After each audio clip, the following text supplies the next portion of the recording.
Ladies and gentlemen, all rise. Court is back in session. Welcome to another exciting episode of The Devil's Due.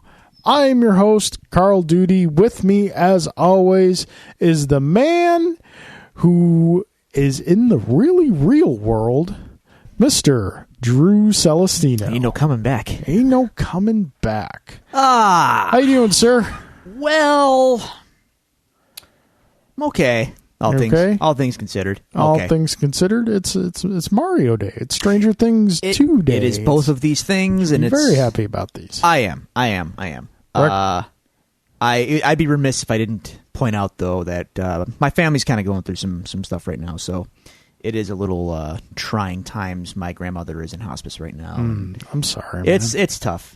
She raised me basically, so yeah, it's hard. Yeah, it's difficult. So I stopped there today after work, and I was over there last week when my mom kind of told me that things were kind of getting serious at the house, and my gram was having a hard time getting around and stuff like that, and people were kind of there all the time to make sure she was getting around okay and not falling, things like that.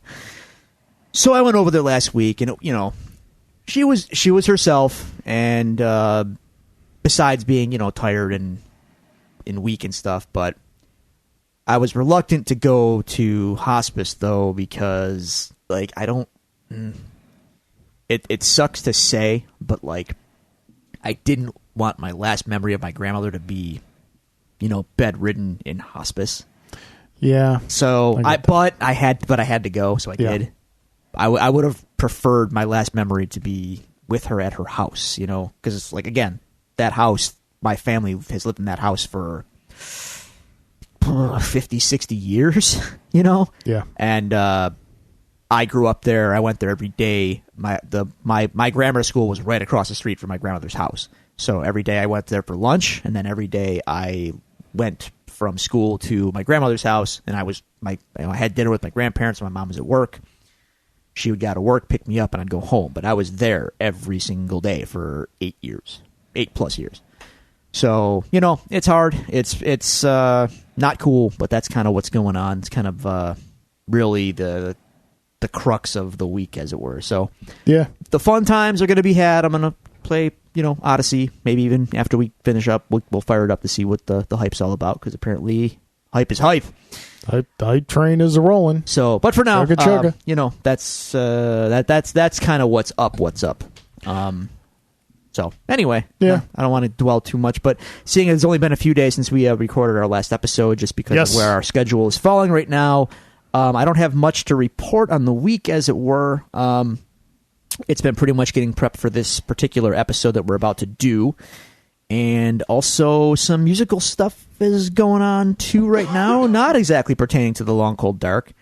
Some new project I'm working on. I might have brought it up before, but I hit a excuse me. I hit a, what's the word I'm looking for? Something cool came of a experiment. Had an epiphany. I wouldn't call it an epiphany, but I had a little breakthrough. I had a little breakthrough in my other project, and it's kind of, and now that it's really cool, it's driving me to kind of get that rolling too. So just lots of neat stuff happening musically for me right now. I'm very creatively I'm feeling the creative juices right now. Cool. So it's pretty good. So that said, even though it's only been 3 or 4 days, how was your week? Yeah, we're kind of doing it old school this episode. We're recording on a Friday night.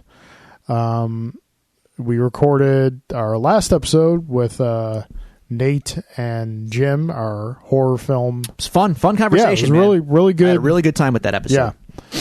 We've got a lot of good feedback on that episode. Awesome. So yeah, good times. We recorded that Tuesday.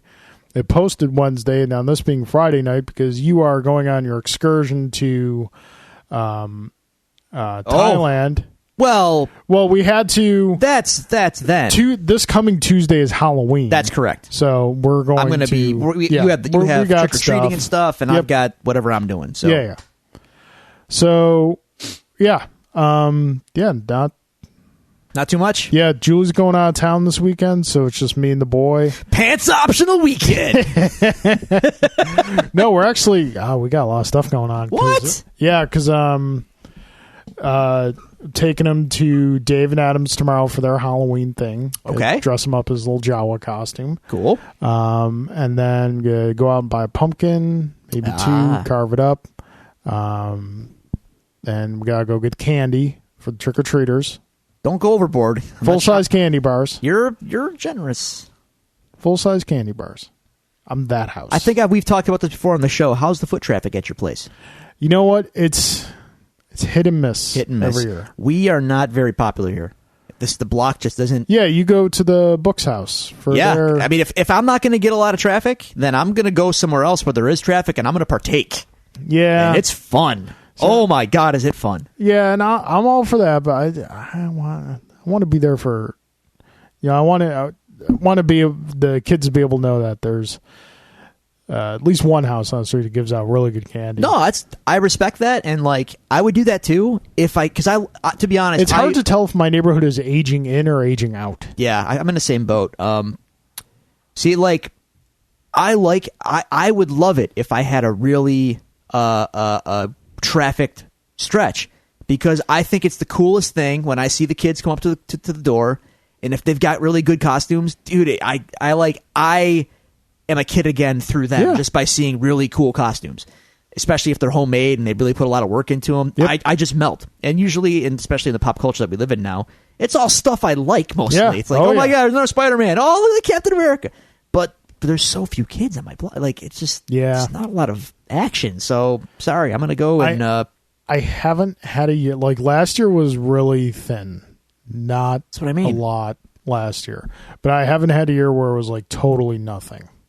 I think if I had a year like that, I might go over to my mother-in-law's house where she gets over 100 kids every year. That's what I'm talking about. Yeah. If it's less than like 10, 20, what am I doing? It's just, I don't know. It's not worth it to me. And it's a shame because like I said, I love seeing kids get into the Halloween spirit and having cool costumes and stuff because, when I was a kid, that's what I did too. But anyway. But yeah, so that'd be pretty much it.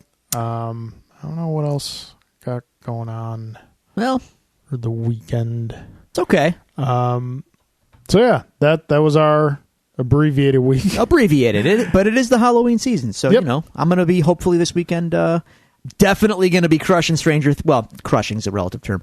Jen and I are going to start season 2 of Stranger Things. We'll see how many we watch, but I'm very excited.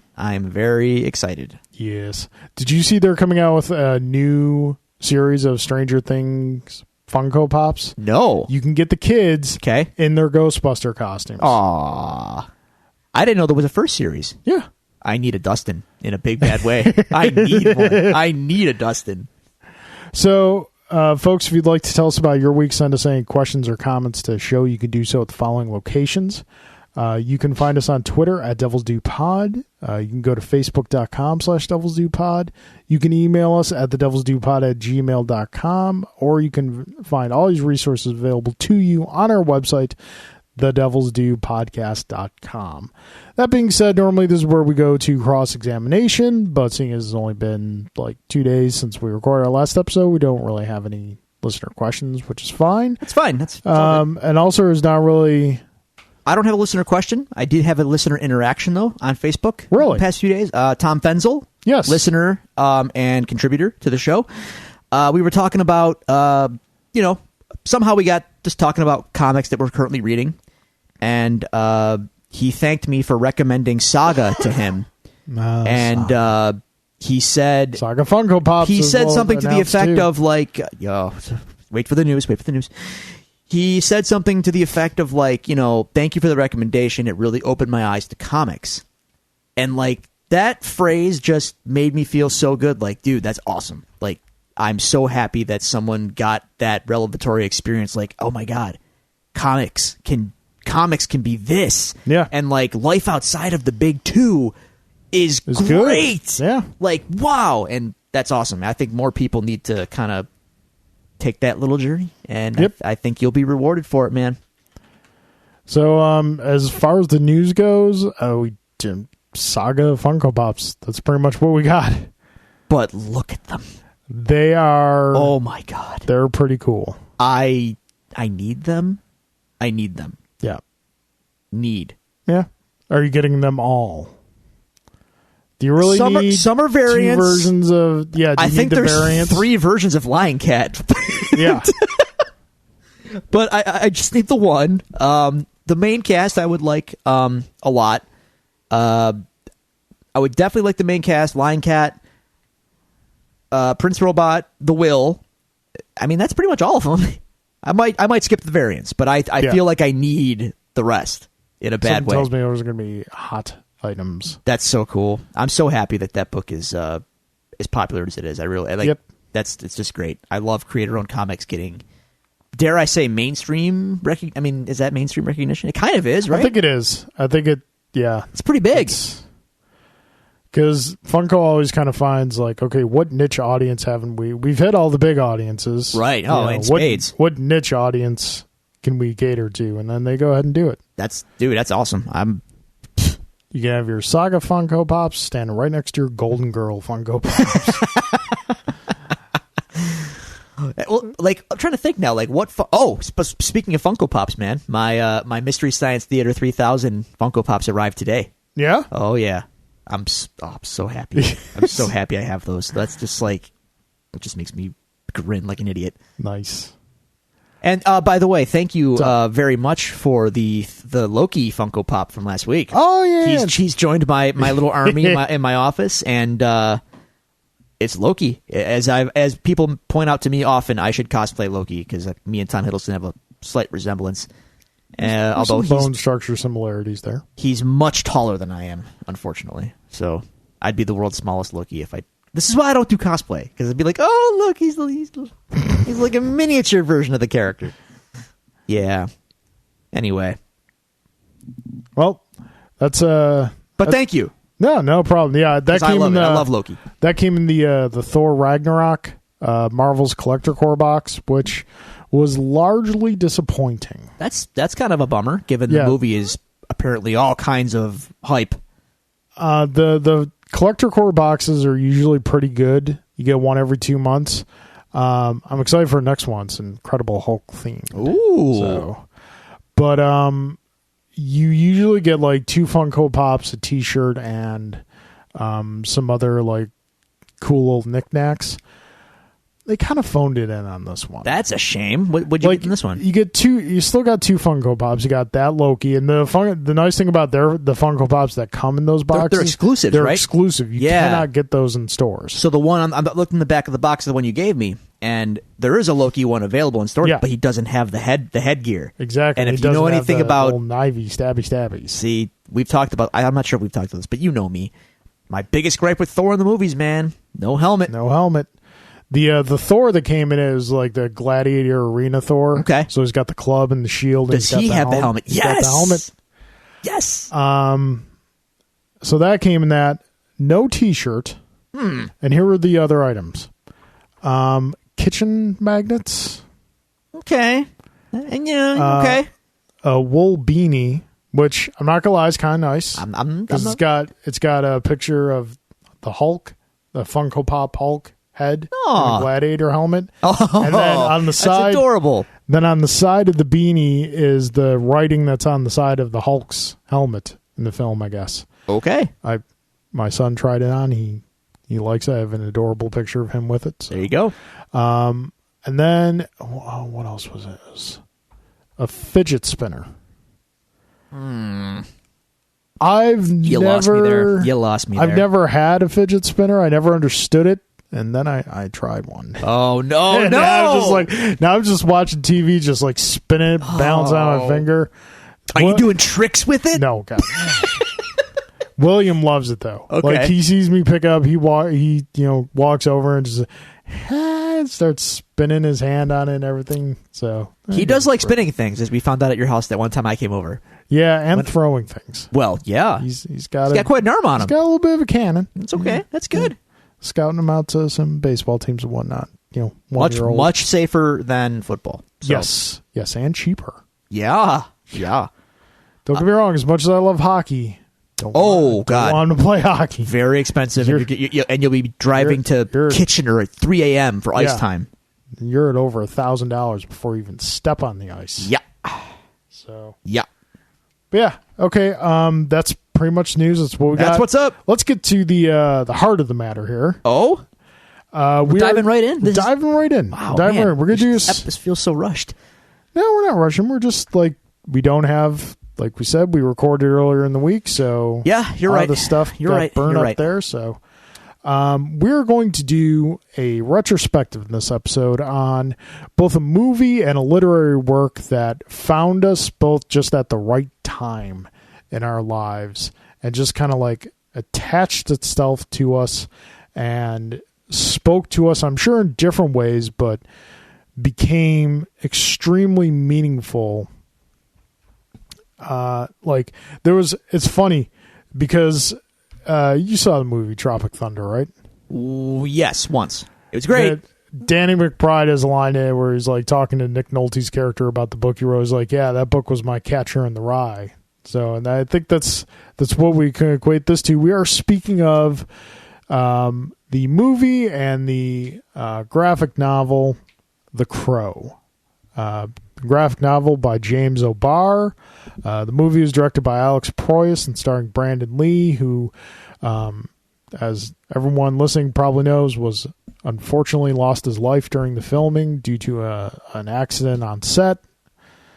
But that's not necessarily what we're going to focus on because that's negative. We want to focus on the positive and in a very negative story. in a story that is heartbreaking, that has so much emotion to it, and I'm interested to see like kind of how we both came to value this so much. So why don't I want to start with you? Like, how did you discover The Crow?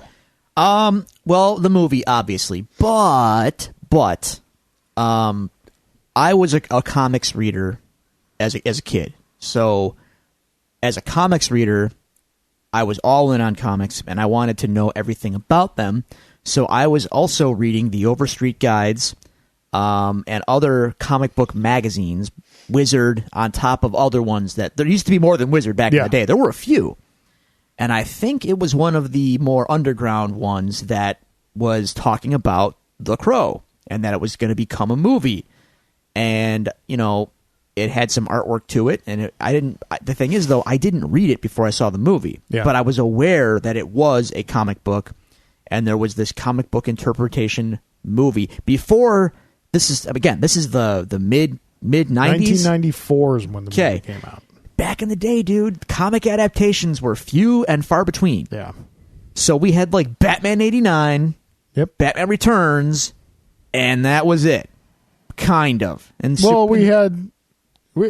you can argue Ninja Turtles. Sure. The first one was a comic adaptation. True, but at that age, I don't think I was fully aware of that. Right? Yeah. So here was this other comic book movie, to a kid that's a very attractive concept, especially in that time when there were so few. And it immediately, and I have to admit, it definitely helped. It definitely helped that I was at the right age, 12, 13-ish, where I was really getting into music, and the kind of music I was really into was, heavy metal, industrial, alternative, air quoting, music that had a sort of goth bend to it. That was attractive to me at that age, and it's still kind of my go-to aesthetic, and it's my wheelhouse, as it were. So that perfect storm of ingredients really spoke to me.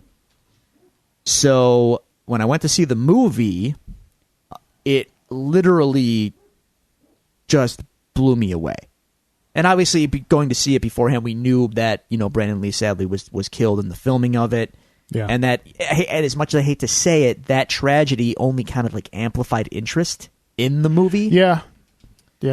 And it was amazing. It totally blew me away in every conceivable, visually, story, soundtrack, all of it. was just mind-blowing that this was a thing that existed. And it just really, all those ingredients that I mentioned totally spoke to me at that age. And, at that age, what do I know about girls and love stories and all that? Not much, right? But, you know enough. I'm at the age where I'm interested in girls, and things are I'm starting to realize that. And, there's all that. Yep. You add some melodrama into that. Like, oh, okay, that's what that's like, and whatever. That's what being with a girl's like. It's this passionate thing, and how nice. You're becoming aware of those kind of feelings. So it does speak to me at that level. But just, again, the music, I think, and the atmosphere and the visual and just all of it. Ernie Hudson's a Ghostbuster. He's in the movie. Okay, cool. I love Ghostbusters.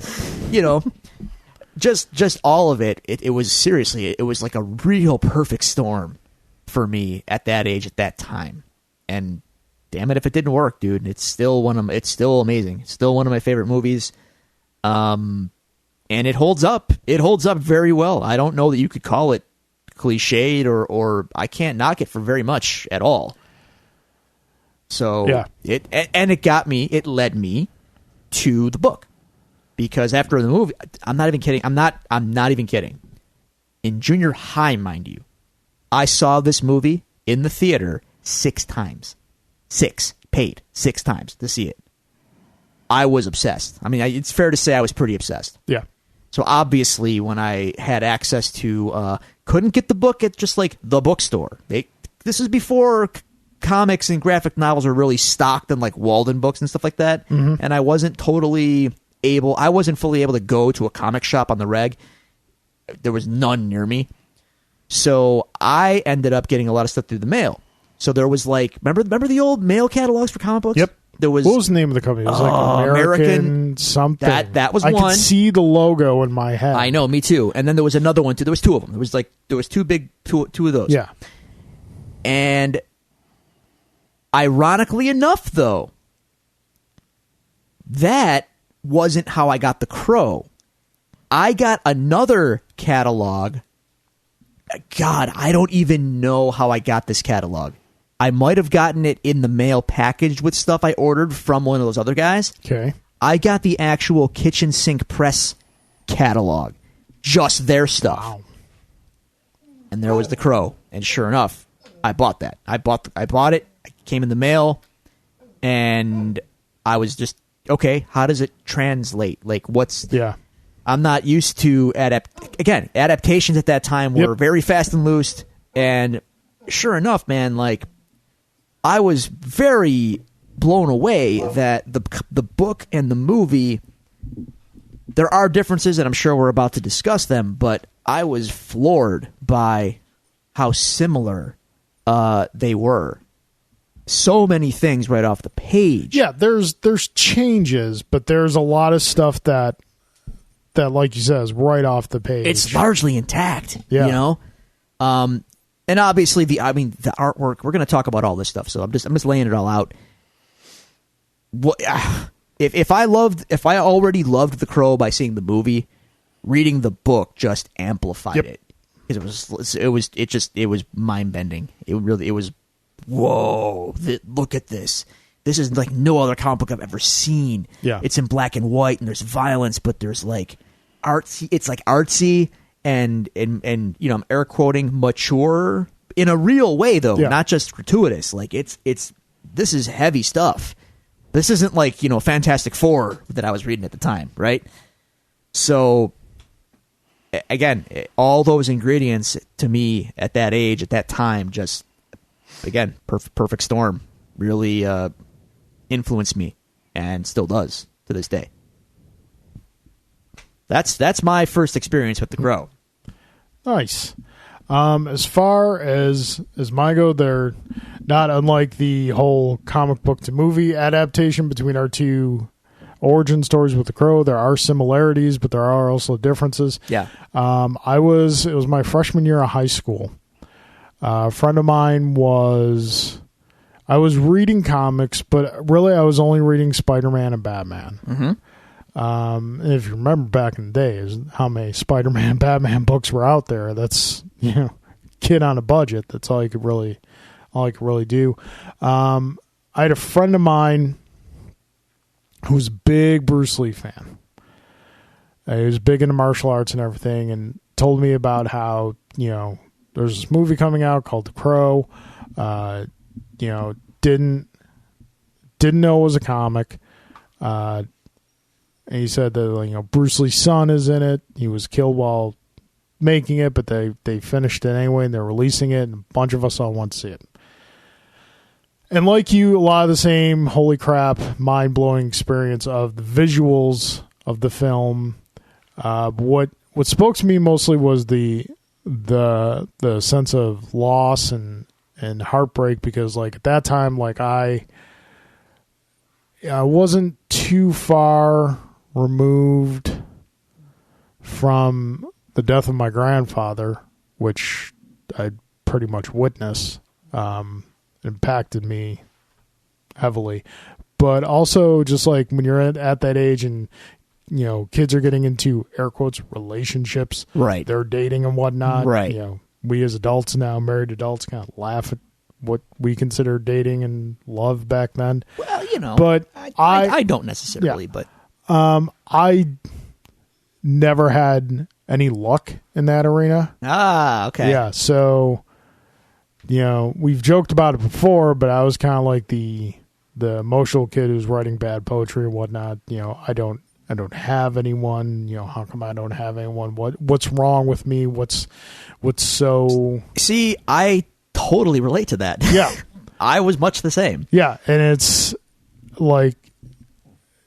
you want the simple things that everyone takes for granted, and that a lot of the stories about the loss, not only just the loss of his love, but in the book and the scene in the movie, where he says it's funny, little things always used to mean so much to Shelley. Right. I always think they were kind of trivial, and it's stuff like that that really spoke to me and got me hooked in.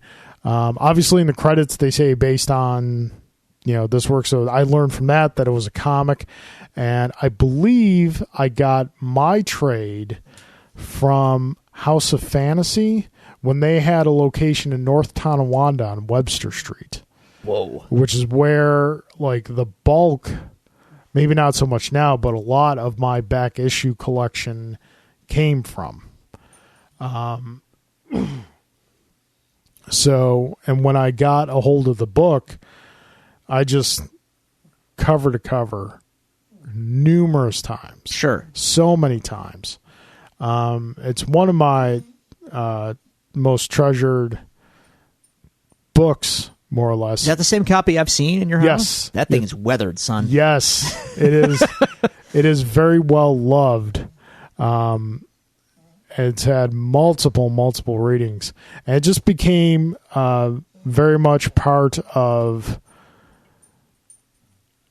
how I thought about a lot of things and whatnot. I know, I understand that. And this was kind of before I really kind of came into my faith. But even after I'd come into my faith, this was still a big part of that.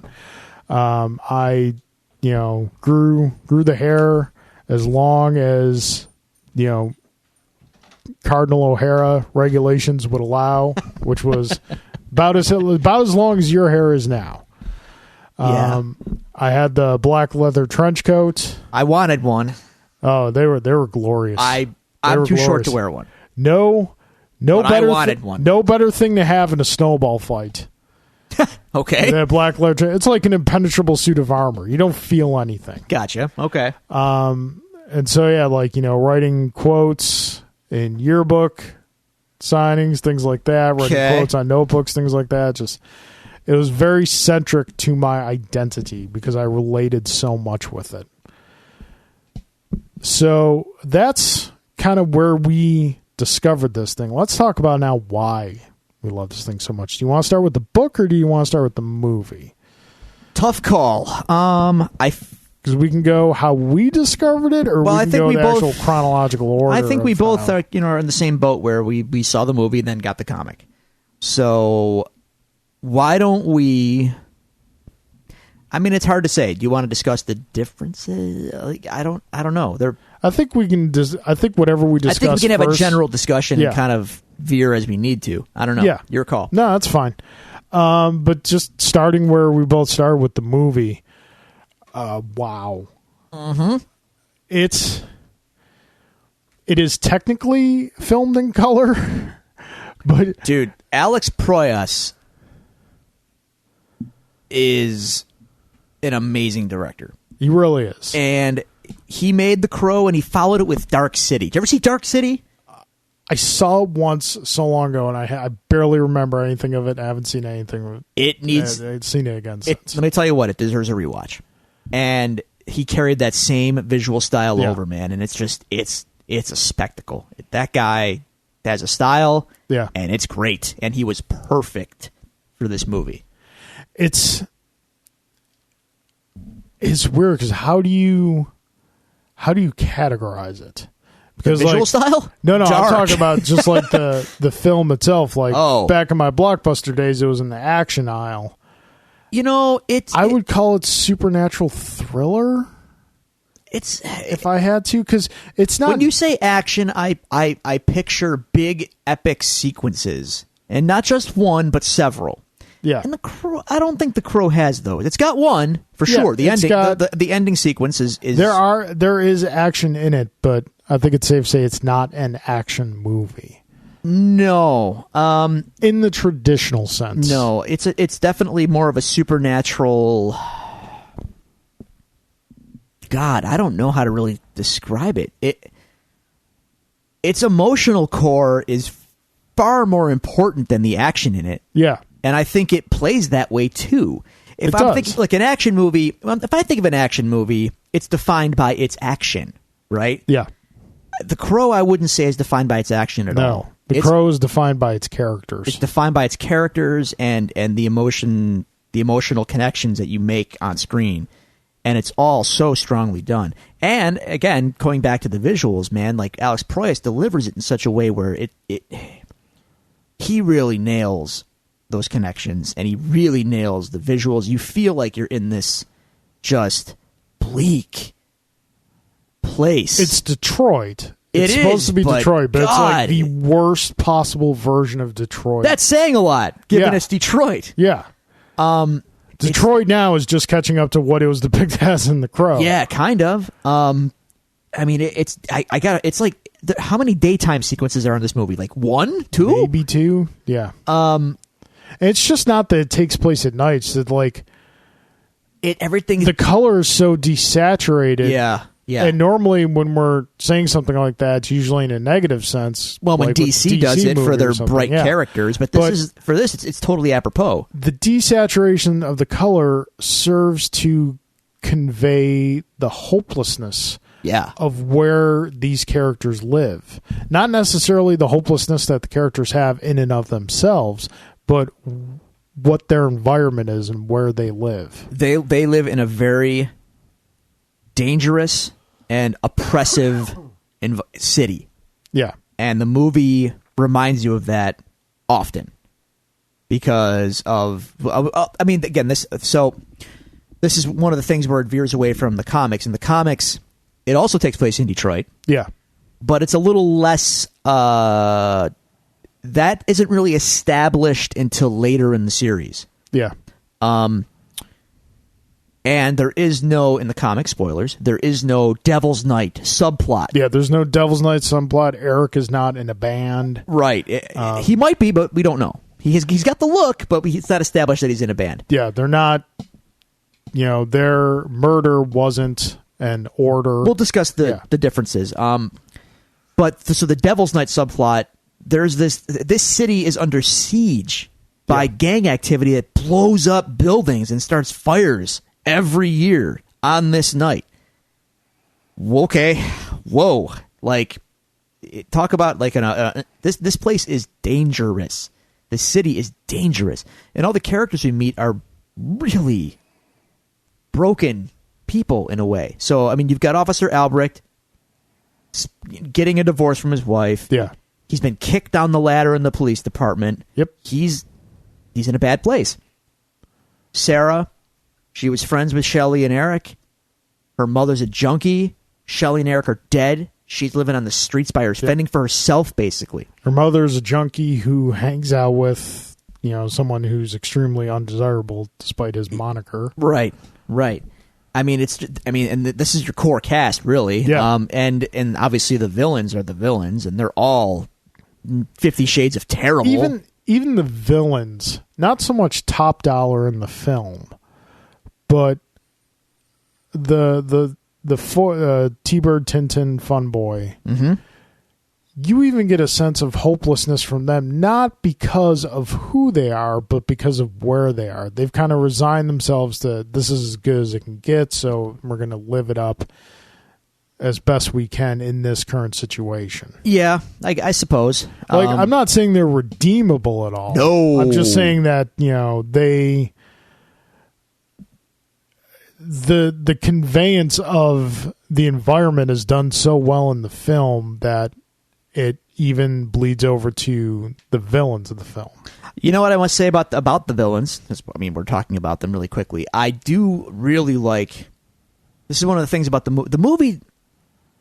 Again, we're going to be bouncing all over the place. The book is fantastic, and it does everything it does very well.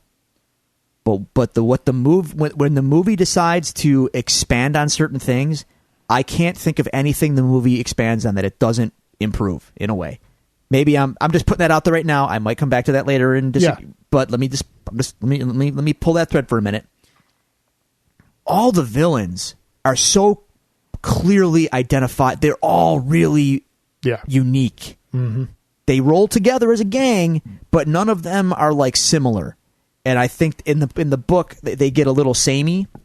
Some are more expanded on than others. Yeah, but they're a little more faceless in the comic. In the movie, though, we've got clear, identifiable characteristics for all of them. Yeah, and that I gotta say, man, it really adds to the film in a big way. Because I think in the book the villains are much less a part of the story. The story is extremely centered around Eric. Yes, absolutely. Not only what he is doing, but more his existence and how he is suffering. Yes. Because of the loss of Shelley.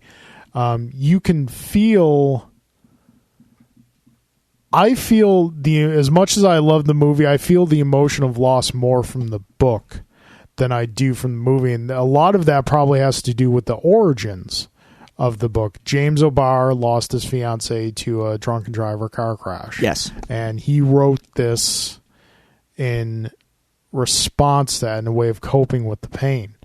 And just like the segments of the book where Eric is alone and just remembering his time with Shelley, still to this day, certain scenes, if I read them at the right time, I'll be shedding tears as I'm reading it.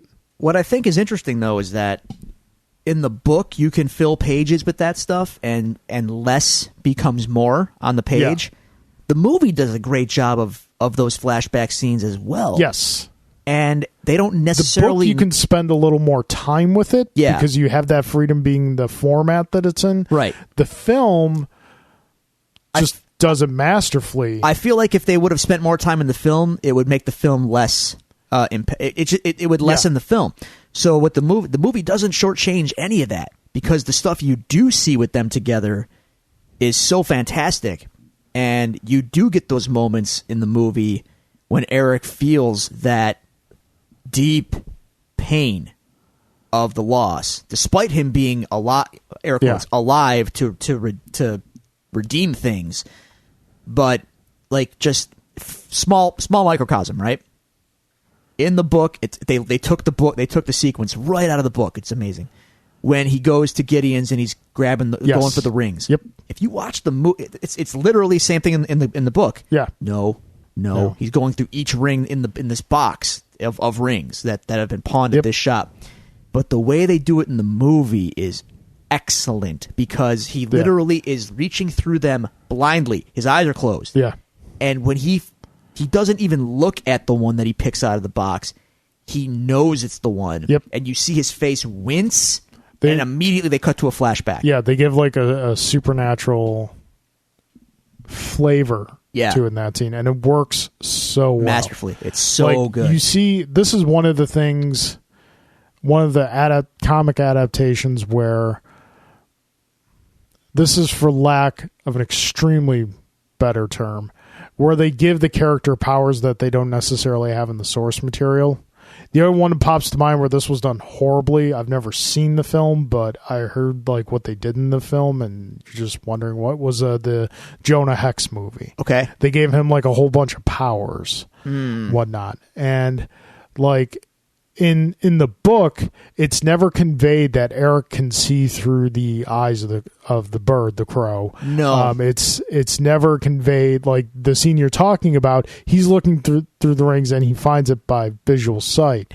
But again, these are just things that are used to kind of convey, like in that scene particularly, like the flashback we get, it again conveys that emotion of the loss of Shelley and shows you like how much they loved each other. Oh yeah, I mean, again, what can I even say? Everything. I'm at a loss. It's so well done. The cast is great. The sequences are great. Nothing in this movie like breaks me out of the movie. Yeah, I'm invested, especially in like the flashback scenes. Like it's not all deep romantic passion love. A lot of the scenes show you just like, you know, when she's trying to cook and the stove catches on fire, and you know, those fun little memories you have of someone you truly love. Yeah. And it's just like your heart breaks. Totally. If you've experienced like a real loving relationship, have an understanding of love, you experience that emotion with the characters because it's so well portrayed. Brandon Lee, his performance, we lost a real talent because up until this, he had done like a couple action films, right, straight up action films, Rapid Fire. Yep. He had done, ironically, he'd kind of come full circle with his father and did a kung fu movie.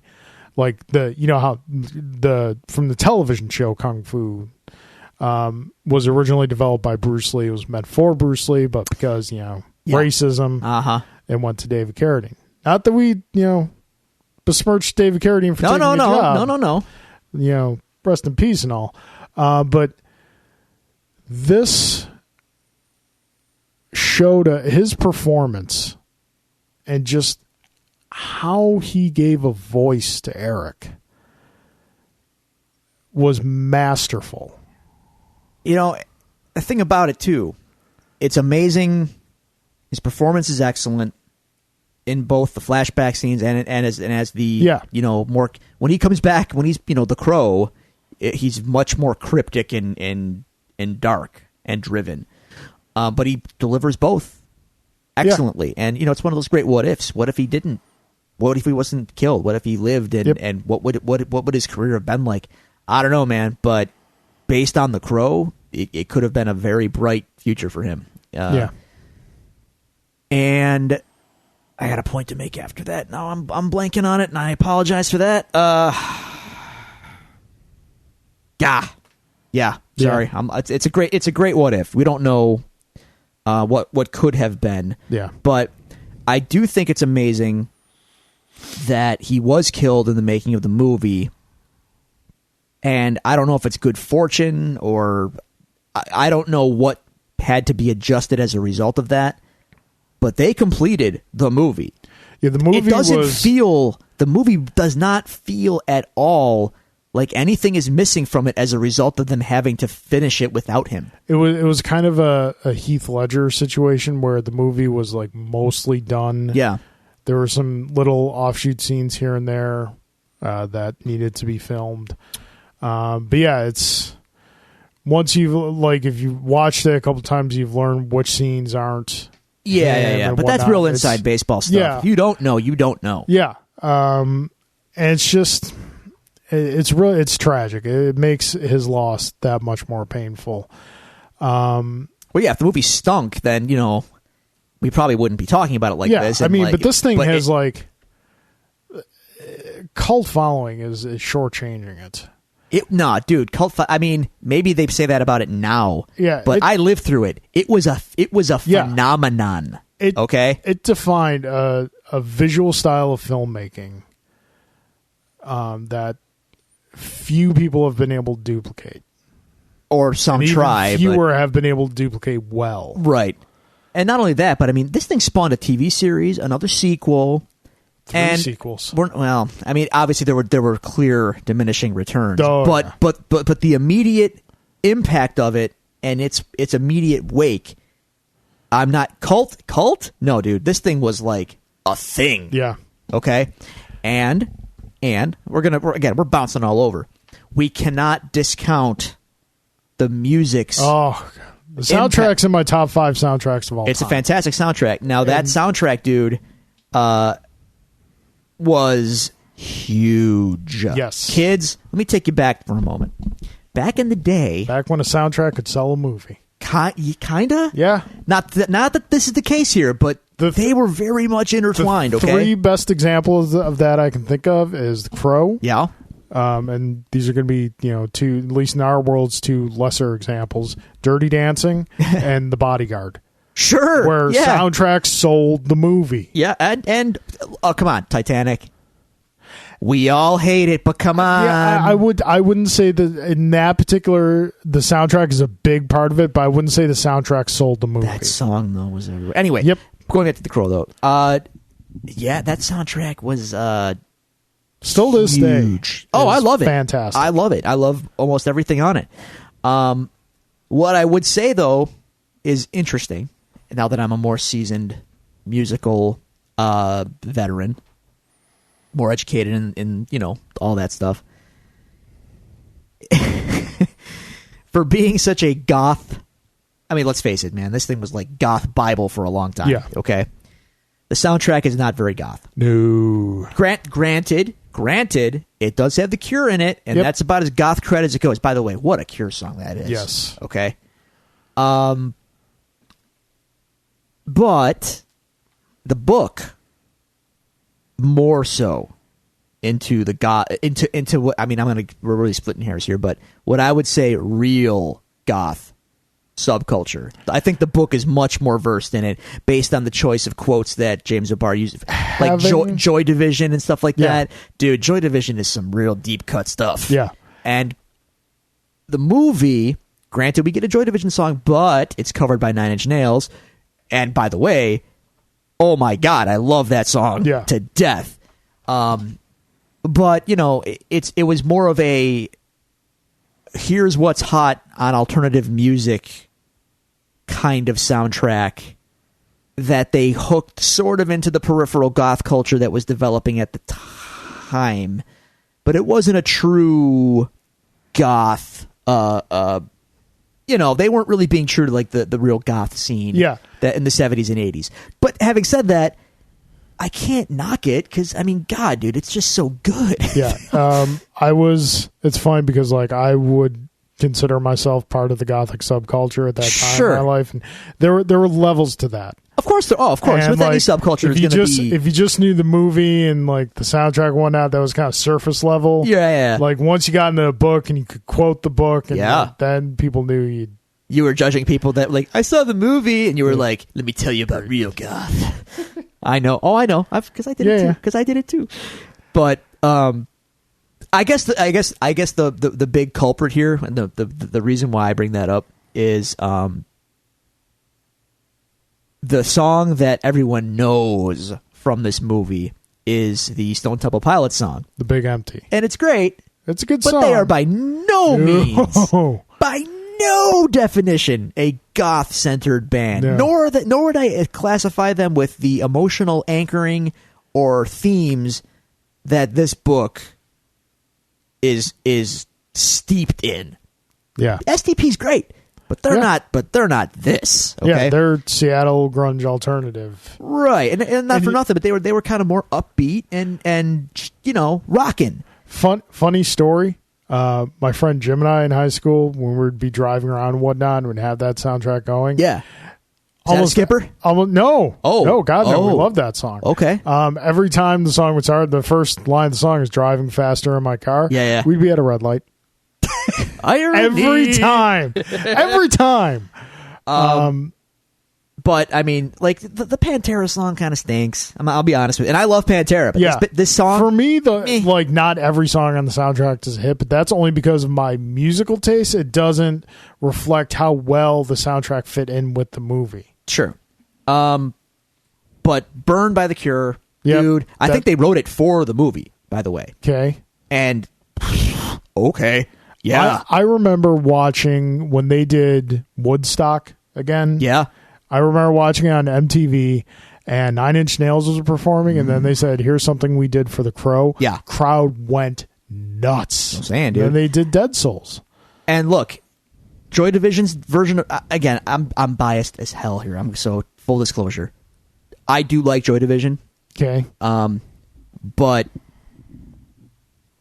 Nine Inch Nails' version of Dead Souls is so much better. It's kind of their song now. Kind of. But again, I'm biased because I grew up with Nine Inch Nails. I'm sure Joy Division fans are just like, Nine Inch Nails took Burn from Joy Division, then Johnny Cash took Hurt from Nine Inch Nails. But yeah, I feel you. Dead Souls is so good. If any song should have been like the anchor song of that movie, it should have been that. But I would have given Burn the anchor song by The Cure. Yeah. Yeah. Oh yeah. And how well was that used in the movie? God, by the way, that sequence when he's like realizing where he is and what's happening, dude, and he's putting the makeup on. Oh my multiple God. Halloweens, I was the Crow, and every time guy. I was home and I was doing the face paint, I had that song on. That's fantastic. I got good at that face paint. Let me tell you something. That's fantastic. Let me tell you something. There is no way he did that good of a job in the way he was doing it. There is no way. There is an art form to it. He was just like slapdashing it on. Yeah. It took a while. I can't be the only one though that there is a glaring omission on the soundtrack that I wish was two glaring omissions that I wish were on the soundtrack. Okay. Would it have been too much to ask for them to include the awesome guitar solo that he rips on the rooftop? That is on the score soundtrack that I also have. Oh, then I got to get that. And I don't know if the full version of this was ever released, but I would have really liked. They have the proper version of it, but I wanted a version of Eric's band's song. It can't rain all the time. I want with that, proper lyrics saying it can't rain all the time. Not it won't rain all. Right. I want that version on the soundtrack. Yeah. No, I get you. I'd want that too. Yeah. It's one of those things. Oh, so good. Yeah, we're in case you can't tell, folks, we really like this movie and the soundtrack and all of it. Let's switch back to the book for a moment here and talk about the art style. Particularly, you can tell that James O'Barr is a classically trained artist. I was just going to say. Because the way he draws Eric, and the way he draws everyone is just perfect. It's absolutely perfect. It's like Michelangelo. Dude, again, I was a Marvel DC kid, independent comics. What are those, right? And this is a guy. Comic books that are put out by companies that are not considered Marvel. Right. But I mean, here's a guy who makes this thing on his own, and it's so masterfully done. It is like visual perfection. It is rendered amazingly. It's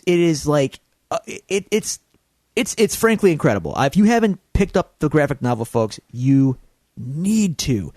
And here's this book from this guy I've never heard of. He's never done a Marvel book. And I look at it and I think, how did this guy not work somewhere else? Like, look at this thing. Yeah. Oh my God. Like, I'm not trying to crap on independent works by aspiring artists, but you and I both, in many genres, I've heard bands that kind of stink when they're, I've seen bad artwork from people. Rob Liefeld. That guy got paid. But like, here's something from this guy that I don't know who he is, but there is this completed work that he did that is like absolutely magical. It's stunning. I just can't believe it. Every time I pick it up, I'm just like, oh my God, look at this thing. Look how good this is. This isn't just some amateur night production. This is like a real work. And like you said, it does traverse styles too. So it's got sequential art, heavy ink, comic book stylings, and then there's those interlude sequences that are like, they basically look like rough pencil. Yeah, with pencil on paper. Yep, and they're way more realistic looking. He does a much more realistic style to them, and some painted pieces, and it's all just incredible to look at. It's really something to look at, and just how masterful he conveys emotion without words. Oh, yes. There are. Oh, yes. There will be pages where not a single word is spoken, but he is just showing where Eric is emotionally, and your heart breaks just from seeing. There's panels where his face isn't even showing; it's just his hands or something. But it's rendered in such a way, his hands are doing a certain pose, and you can see his arms. It's just the framing of the shot, and you could feel the emotion just from that, just from his hands. It is stunning. It is stunning work. Not to mention, there are panels when you see his face, and again, emotion. It's all over the page. You are never left wondering what someone is you feel this book. You feel every page of this book. If someone said to me I want to get into independent comics, where should I start? I'm giving them this. Sure. I'm this is the best example of what independent comics can be. Sure. And that's not, obviously. And beyond that, this is an example of how comics can convey emotion you don't expect from them. Sure. We're used to, sci-fi adventure story largely in comics. Yeah. You know what I mean? Here's something. Yeah. And like the movie, it's got action and it's got supernatural and it's got comic booky stuff to it, but its anchor is a love story. You have to get past the box, is what I tell a lot of people who talk to me after they've seen a really good comic movie, or if they've seen Daredevil on Netflix, something like that, and they're surprised as to how much they enjoyed it, not for so much the action per se, but the story and the characters. And I say to them, it's because you have to get past the box. It's packaged in this big box that says comic book on it. And you have this preconception of what that is because of what you've grown up with.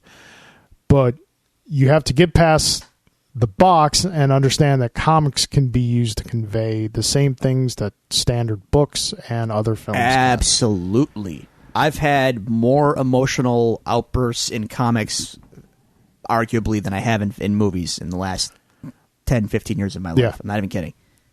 I've had comics ruin me emotionally. Yep.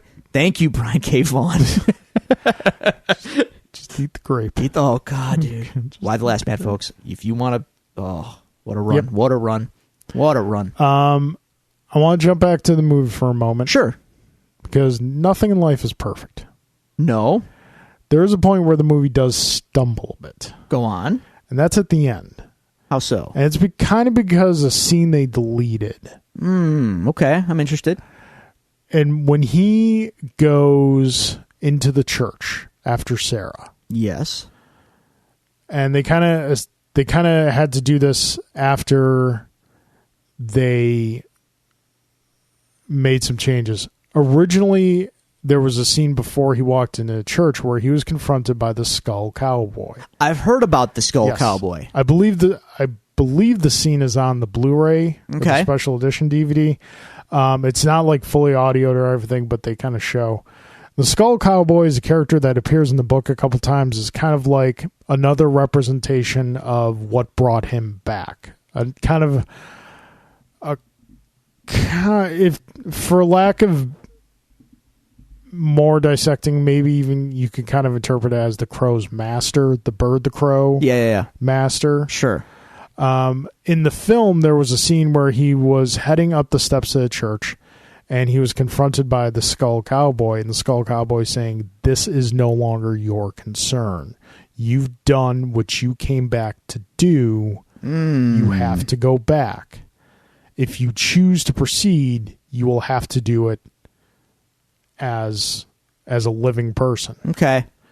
So they cut that scene, then kind of went back and added that, like, if you kill the bird, then you make him able to be hurt again. Okay. Because the whole thing, like, the whole kind of hook behind it is Eric is brought back from the dead, but he's technically still dead, so he can't be killed. Right. So he can be shot, stabbed, whatever. I'll be honest, man. And then that kind of like last clash scene. I don't mind the compromise. I'm not saying that the last clash scene is bad. I'm just saying I would have liked them to have kept that in, because it seems for me it lessened his choice to save Sarah, knowing the consequences that he could be killed and hurt, than if they just kind of put in the like little. I see what you're saying. They made the crow the exhaust port on the Death Star. That's fine. No, I get you. And yeah, if I'm not saying it's bad. I'm just saying it kind of stumbles there. In the original version, I think would have been better.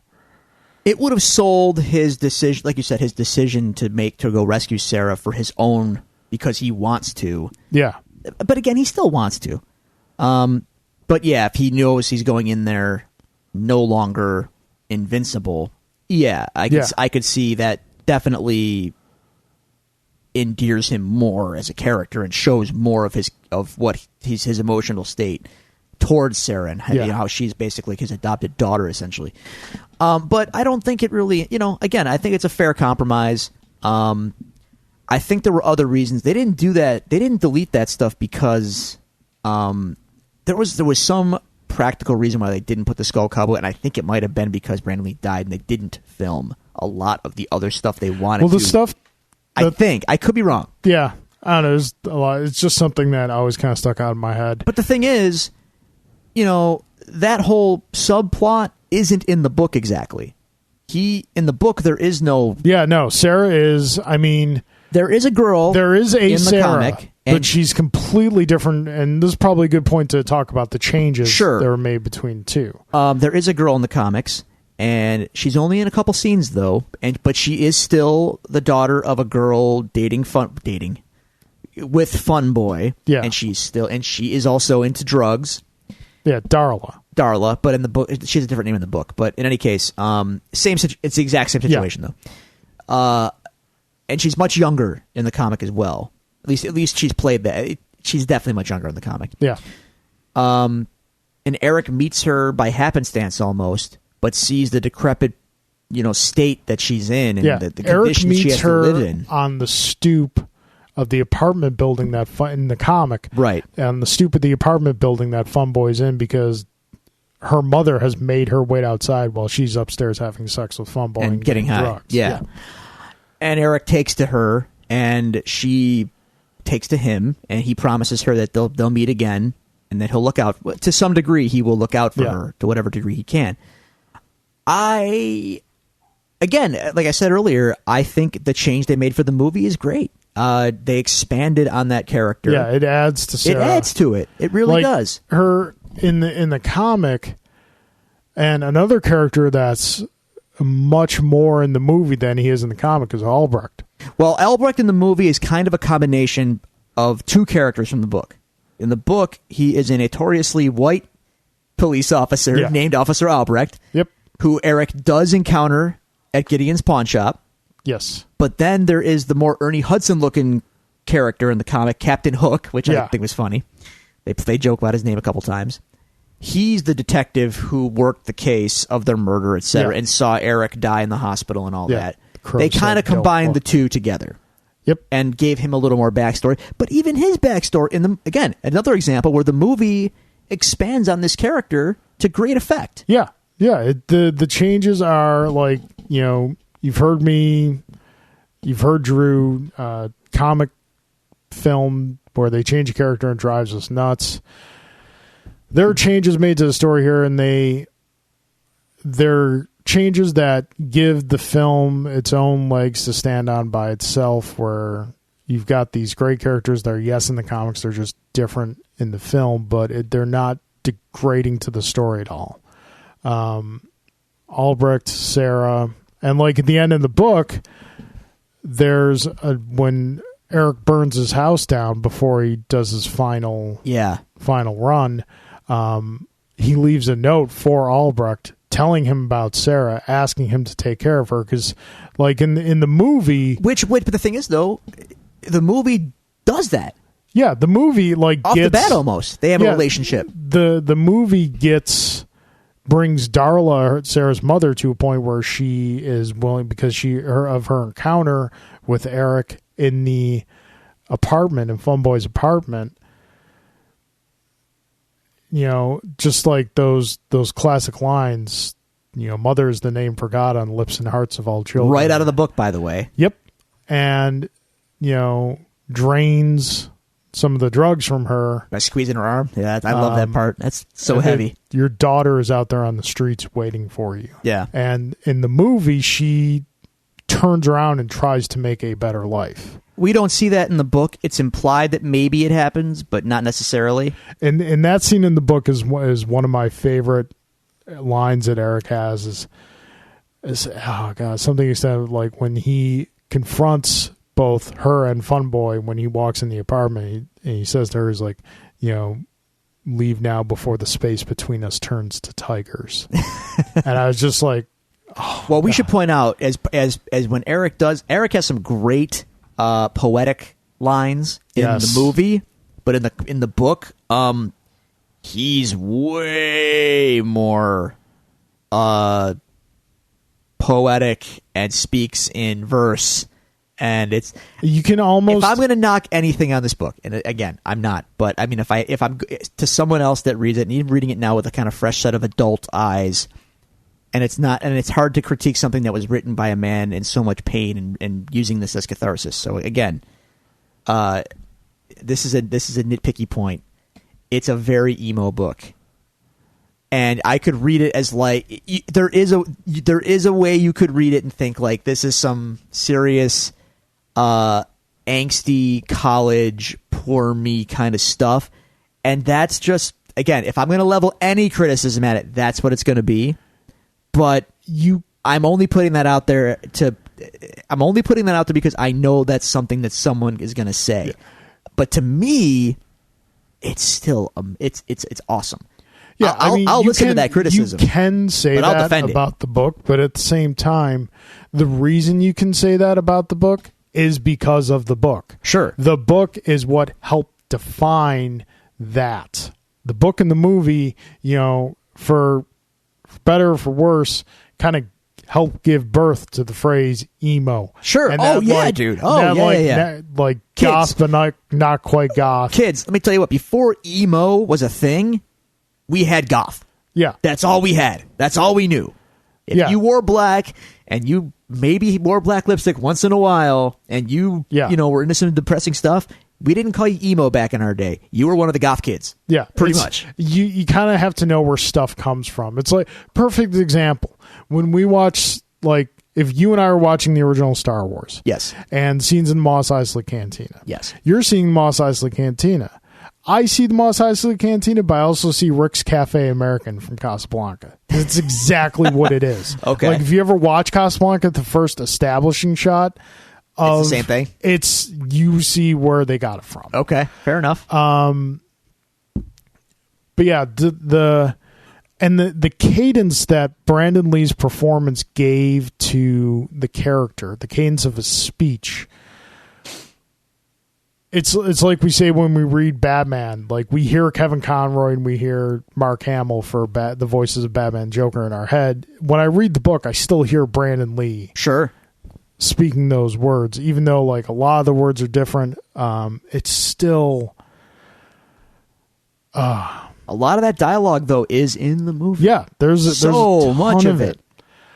Scenes from the book are in the movie. Like, again, the aforementioned part, the Fun Boy apartment scene is pretty close. Yeah. The Gideon scene, pretty close. Let me ask you this. Do you connect emotionally with the story the same way you do now as you did when you first discovered it? It's different now. You understand it more. I understand. Because we both have a Shelley to lose. Absolutely that. Absolutely that. There is that aspect to it. My adultness now reads it in a whole different light, and I would, if should something like that ever happen to me, I can empathize way more as an adult with a marriage and, feeling those emotions and all that stuff. At the same time, it's different because I'm reading it now as an adult, and this is a thing that has meant so much to me. So I'm reading it now again with my own fondness. What am I trying to say? Like, I read it now with an affinity, and it's not so much that I'm reading it differently as an adult because I understand it more, but I read it now as an adult, and I still love it and connect with it because it puts me... Oddly, I guess I still love it because it still puts me in a place that I vividly remember. It's a very formative book for me. Yeah. And every time I pick it up, or every time I see the movie, I am in... I know I can see the people's houses I was in watching it, or the songs I was listening to with my friends, just different thoughts, feelings, friendships I had, discovering new bands, discovering new friendships. Just that period for me is, I'm telling you, I'm sure it's the same for you, but speaking for myself, very vivid memories for me. So when anytime I see the movie, anytime I pick up the book, yes, the story and the actual content means something to me and means more now that I am a fully formed adult with a relationship and a marriage and all that stuff. But I cannot separate just where it puts me and all those things that kind of turned me into who I am right now, sitting here. So it's a very, very emotional book for me movie in a lot of ways. I can't connect with the pain of the character, right? In a lot of ways, I used to be able to, and looking back on it now, what are ultimately very superficial ways because I never experienced that level of pain, and that's a good thing because I have those things in my life now that Eric would have loved to have. Sure. Wife, child. Mm-hmm. But yeah, like you were saying, there is a nostalgic factor to it, but it still just is such an amazing work, both the film and the book. It's always going to have that special place way down in the cockles. Dude, it's so complicated for me, honestly, because again, it's just so formative. It really is formative for me in so many ways. I want to talk really quickly, and this will kind of be where we can keep going. I don't know. There's a lot to unpack here. I want to talk about really quickly about what happened after The Crow. The two direct-to-DVD movies, seen them both, terrible. Okay. City of Angels is not horrible. I saw it in the theater once. I don't remember anything about it except that they tried to do it again to lesser effect. And the other thing I remember about it was I didn't like the color palette. It was very sepia. Yes. Well, and it was odd to me. It was jarring in a way. I think if you went back and kind of tried it again, you might like it a little better. First off, Iggy Pop. Okay. And that movie is incredible. Yeah. That's right. He was in that. Yeah, which is funny because Iggy Pop's kind of body type is what James O'Barr based Eric's body type off of. Okay. And there were talks of Iggy Pop actually playing Eric in the first film. It's one of those roles now where you can't picture anyone else playing God, it. No. The actor who they got to play the main character the name escapes me now. But I know, right? he was a French actor. He did it. I think he did a great job.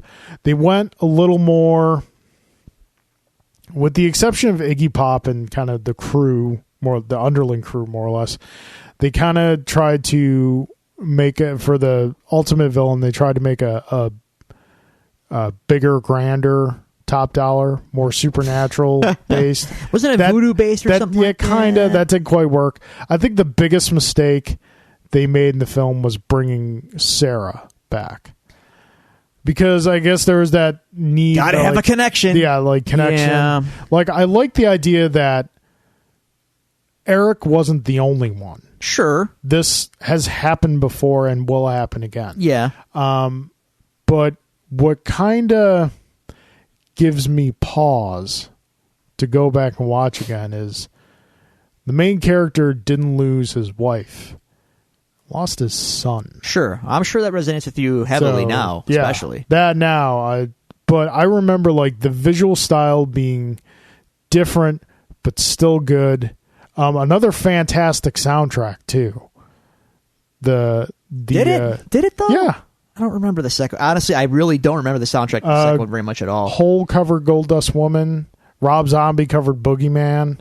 Oh, see now. Okay, yeah. Durastall by Filter. Wasn't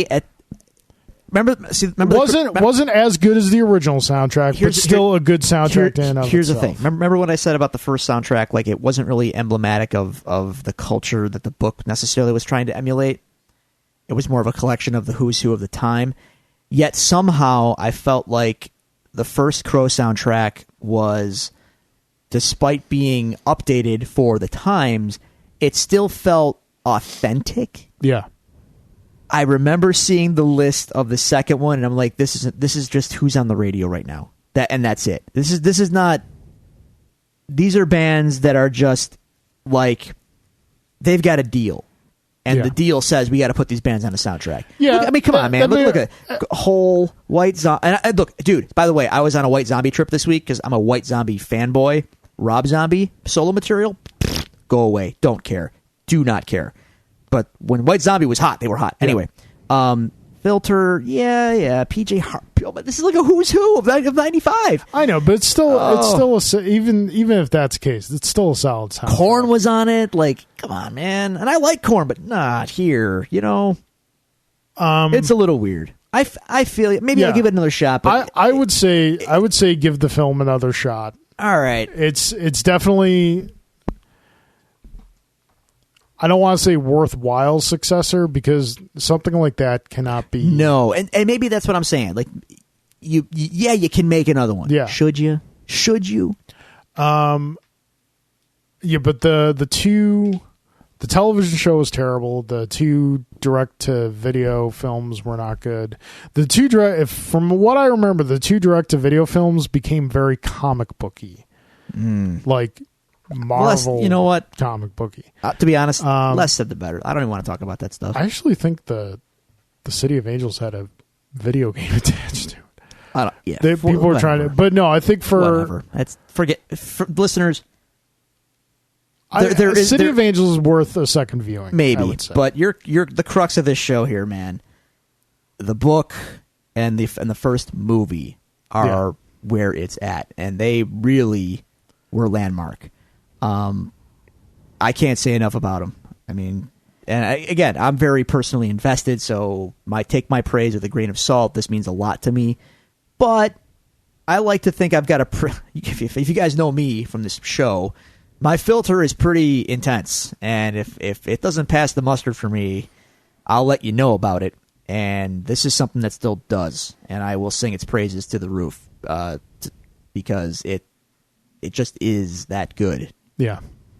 So I think we've very much. I mean, obviously, we could go on talking about this for hours. Totally. I don't think I've mentioned how much I love all the villains in the movie. I've talked about the soundtrack. We've talked about Brandon Lee's performance. I think we've covered all the bases. Just a quick shout out. The actor who plays Top Dollar in the movie. Yeah. I love that guy. Yeah, Michael Wincott. What's his name? Michael Wincott. Love that guy. That voice.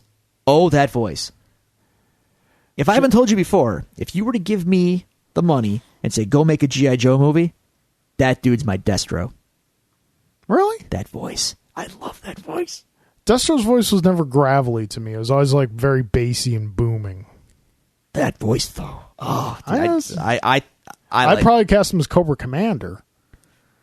I think G.I. Joe Resolute. I hear Cobra you, Commander. but I need my Chris Latta Cobra Commander, man.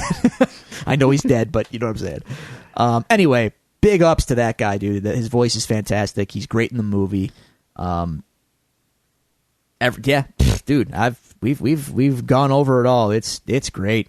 It's really great, and I love it. Yeah, I love it a lot. Folks, you know what we'd really appreciate if this film or this book, because I know there are a couple of you who listen to are kind of in the same ballpark with us. If share your Crow memories with us. Please do, man. Shoot us, tweet us, shoot us an email, whatnot. We'll read them on the show. Share how this work has impacted you and how you either watch movies or read comics or in any way. We'd love to hear from you. Or if you just want to send us any other questions or comments, we'll take your comments. We'll take your comics too, man. You can do so at the following locations. You can find us on Twitter at Devils Do Pod. You can go to facebook.com/thedevilsdopod. You can email us at thedevilsdopod@gmail.com, or you can find all this information available to you on our website, thedevilsdopodcast.com. That being said, Drew, any last thoughts?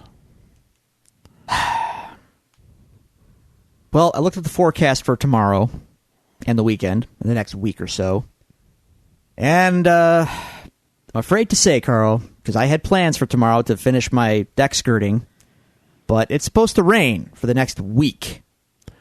Well, so I would just warn, or not warn, but look on the bright side, Carl.